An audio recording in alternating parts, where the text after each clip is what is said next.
Hello, and welcome back to the podcast. It is such a pleasure to be here with you today. My name is Sarah. I am your English teacher, and my goal is to help you find your confidence. Hello, everyone. It is great to see you all again. I am Alex. I am a learner just like you. I am here to ask the questions that we are all thinking about. I'm really looking forward to this episode. Me too, Alex. Today we have a very special topic. It is a topic that is not about grammar. It is not about vocabulary lists. Oh, that sounds interesting. If it is not grammar or vocabulary, what is it? It is about the mind. It is about the biggest wall that stops students from speaking. Today, we are talking about how to stop caring what people think. Wow, that is a big topic. Honestly, Sarah, that is my biggest problem. Is it? Tell me about that. Well, often I know the English words. I have the sentence in my head, but when I open my mouth, I stop. I look at the person I'm talking to and I worry. What do you worry about? I think, what if they think I'm stupid? What if they laugh at my accent? What if I make a mistake and they judge me? That is the invisible audience. You feel like you are on a stage and everyone is watching you. Yes, it feels exactly like that. Like a spotlight is on my face. It makes me sweat. I understand completely. But I have a secret for you today. A very important secret. Please tell me. I need to know. The secret is people are not thinking about you. They are thinking about themselves. Really? But they're looking at me when I speak. They are looking at you, yes, but they are not judging you. Humans are actually quite selfish. Selfish in a bad way? No, not in a bad way, just in a natural way. When you are speaking to someone, they are usually worrying about their own problems. They are thinking, am I listening well? Or what should I eat for lunch? Or I hope I'm not late for my meeting. So while I'm worrying about my grammar, they're worrying about their lunch. Exactly. We think we are the main character in the movie, but in their life, they are the main character. You are just a small part of their day. That's actually very relaxing. It takes the pressure off. It does. This is called the spotlight effect. We think there's a bright light on us, showing all our mistakes, but in reality, there is no light. No one cares about your mistakes as much as you do. I guess that's true. When I hear someone speak my language with mistakes, I don't judge them. Right. Let's think about that. Imagine a tourist comes to your country. They ask you for directions in your language, but they make many mistakes. They have a strong accent. What do you think? I think, good for them. I want to help them. I listen carefully to understand the destination. I don't think they're stupid. I think they are brave. See? You are kind. Most people are kind. So why do you think people will be mean to you when you speak English? That's a good question. I guess we are always harder on ourselves than on other people. We are our own worst critics. We judge ourselves before anyone else can judge us. So the first step is to realize that people are usually nice. Yes, and if they are not nice, they are usually just busy. They just want the information. They don't care about your verb tense. Okay, so focus on the message, not the grammar. Precisely. But let's dig deeper. Why does the opinion of others scare us so much? Maybe because we want to belong. We don't want to look strange. That is very true. It's human nature. We want to fit in. But when you're learning a language, you have to stand out a little bit. You have to be vulnerable. Vulnerable. That's a strong word. It means being open to attack, right? In a way, yes. It means showing your true self, even if it is not perfect. But vulnerability is also strength. How is it strength? Because it takes courage. When you speak English with an accent or with simple words, you are saying, I am trying, I am learning. That is a strong position. I like that. Instead of hiding my English because it isn't perfect, I should wear it proudly. Yes, Let's talk about accents specifically. Many students hate their accent. They want to sound exactly like a native speaker. Oh, I'm guilty of this. I hate hearing my own voice on a recording. I sound so foreign. But foreign is not bad. Your accent is your history. It tells people where you are from. It tells people you speak another language. So my accent is proof that I'm bilingual. Yes, it is a badge of honor. It shows you put in the work. You should not apologize for your accent. I never thought about it like a badge. I always thought about it like a stain on my shirt. No, no, never a stain. Think about famous actors or politicians who speak English as a second language. Arnold Schwarzenegger, for example. Yes, everyone knows his voice. He has a very strong accent. Does anyone care? No, he's successful. He communicates clearly. His accent is part of his charm. That's true. Nobody tells him to stop talking. So you don't need to lose your accent to be respected. You just need to be clear. Okay, I will try to be friends with my accent. That is a beautiful goal. Be friends with your voice. Now, I want to talk about a specific situation. Okay, what situation?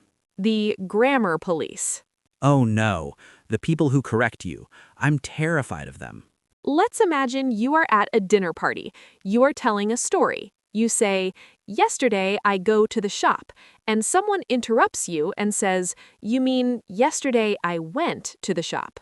Ugh, I hate that moment. My face goes red. I feel small.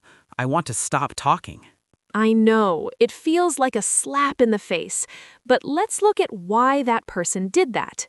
Because they are mean? Maybe, but usually no. Usually they think they are helping. They think, "Oh, I will teach him the right word." They don't realize it hurts your feelings. So they have good intentions but bad timing. Exactly. Bad timing. But here's how to stop caring. If someone corrects you, you have a choice.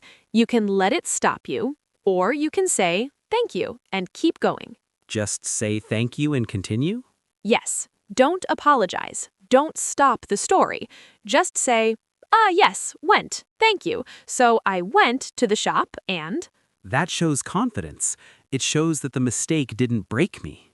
Right. It shows that the story is more important than the grammar. If you keep talking, the awkward moment disappears in 1 second. But what if the person is actually being mean? What if they are laughing at me? If someone is laughing at you for trying to learn a new skill, that tells you something about them. What does it tell me? It tells you they are insecure. Only small people laugh at others who are trying to grow. Happy, confident people do not laugh at learners. Wow, that is powerful. So if they laugh, it's their problem, not my problem. 100%. If someone's rude, that's a reflection of their character, not your English skills. I need to remember that. Their reaction is about them. My learning is about me. Yes, you must separate your self-worth from your English level. You are an intelligent, interesting person. Your English level does not change your value as a human. I think we often forget that. We feel like if our English is broken, we are broken. That's the trap. You are not broken. You are just learning a tool. English is just a tool, like a hammer or a computer. Okay, I'm feeling stronger already, but I still have that nervous feeling in my stomach before I speak. That's physical anxiety. We can handle that too. Do you want a practical trick? Yes, please. I love practical tricks. It's called the 5-second rule. The 5-second rule. Is that for when you drop food on the floor? No, not for food. This is for speaking. When you have a thought in your head and you want to say it, you have a small window of time. Okay, how long is the window? About 5 seconds. If you wait longer than 5 seconds, your brain starts to worry. You start to think, is this right? Is I wrong? Maybe I should stay quiet. Yes, that is exactly what happens. I think about it too much and then the moment passes. So the rule is count down. 5, 4, 3, 2, 1, go. And you just speak. Don't think, just speak? Don't overthink. You already have the thought. Just push it out before the fear stops you. 5, 4, 3, 2, 1, speak. I will try that in my next meeting. It stops the overthinking cycle. The longer you wait, the bigger the fear becomes. It makes sense. Action kills fear. Action kills fear. That's a great quote. And remember, what's the worst that can happen? We talked about this. The worst thing is I make a mistake. And then what happens? Does the world end? No. Do the police come to arrest you for bad grammar? No, the grammar police are not real police. Does your family stop loving you? No, of course not. So the cost is very low, the risk is small, but the reward is high. The reward is connection. The reward is getting better. Exactly. Every time you speak, even with mistakes, you get 1% better. If you stay silent because of fear, you stay at 0%. I would rather be 1% better than 0%. Me too. Let's look at a real-life example. Tell me about a time you were afraid to speak and you stayed quiet. Okay, a few years ago I was traveling in London. I was on the subway, the tube, Yes, the tube. and I was not sure which stop to get off at. There was a lady sitting next to me. She looked nice. I wanted to ask, is this the stop for the museum? Simple question, good question. Yes, but I started to worry. What if I don't understand her answer? What if she speaks too fast? What if I sound stupid? The thoughts came in. Yes. So I waited, and the train stopped, and I didn't say anything. And what happened? I got off at the wrong stop. I walked for 30 minutes in the rain. Oh no, that is a perfect example. It was miserable, and all because I cared what a stranger might think. Imagine if you had asked. Maybe you would have stumbled. Maybe you would have said, "Museum, stop here?" And she probably would have said yes or no. And you would be dry and happy. The fear of judgment caused you 30 minutes of rain. That is a lesson I won't forget. The silence cost me more than the speaking. That is profound. The silence cost me more than the speaking. Listeners, please remember that story. So, how do we practice not caring? Is there a way to exercise this muscle? Yes, you have to do embarrassment practice. Embarrassment practice. That sounds scary. It is fun. You have to put yourself in small situations where you might make a mistake on purpose On purpose? Why?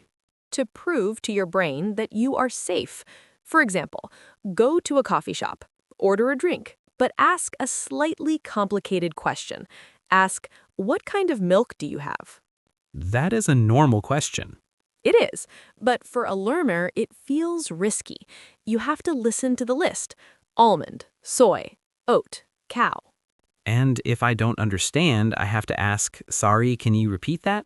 Exactly. Do it. Ask them to repeat it. See that they don't get angry. See that you survive. So I'm collecting evidence.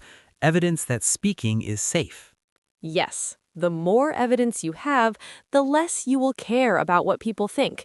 You will realize, I can handle this. I like this idea. Start small. I don't have to give a speech to 100 people. I just have to ask about the milk. Start small. Build the muscle. You know, another thing that helps me is remembering that English is a global language. Tell me more about that. Well, most people speaking English today are not native speakers. We're all in the same boat. That is a very important point. There are more non-native speakers of English than native speakers. Really?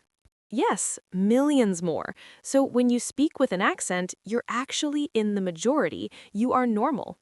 So the perfect English we hear in movies is actually the minority. It is. Real-world English is messy. It has accents. It has grammar mistakes. It's a mix of cultures, and that's okay. That makes me feel like I belong to a huge club, the Bad English Club. No, not the Bad English Club. The Brave English Club. The Global Communicators Club. I like that name better. So, Alex, I want to do something for our listeners right now. What's that? I want to ask them a question. Listeners, we want you to engage with us. Yes, please. Think of a time when you were afraid to speak. Did you stay silent, like Alex on the train, or did you speak up? And if you spoke up, how did it feel? Was it as scary as you thought? Write us a short comment, just one sentence. I was afraid, but I did it. Or, I was silent, but next time I will speak. Sharing these stories helps us realize we're not alone. Exactly. We are a community. Now, Sarah, I think we need some strong words.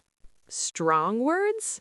Yes, affirmations, phrases we can say to ourselves before we walk into a room. I love that idea. Let's do some confidence mantras. Confidence mantras. Okay, I will repeat them, and listeners, you repeat them too, loudly. Okay, first one. This is for when you feel the eyes on you. I speak to connect, not to impress. I speak to connect, not to impress. Let's do that one again. It is the most important one. I speak to connect, not to impress. I speak to connect, not to impress. Good. Next one. This is for when you worry about your accent. My voice deserves to be heard. My voice deserves to be heard. Yes, it does. My voice deserves to be heard. My voice deserves to be heard. Okay, next one. This is for when you make a mistake. I am proud of myself for trying. I am proud of myself for trying. I am proud of myself for trying. I am proud of myself for trying. And the last one, this is for the fear of other people. Other people's opinions do not define me. Ooh, that's strong. Other people's opinions do not define me. Other people's opinions do not define me.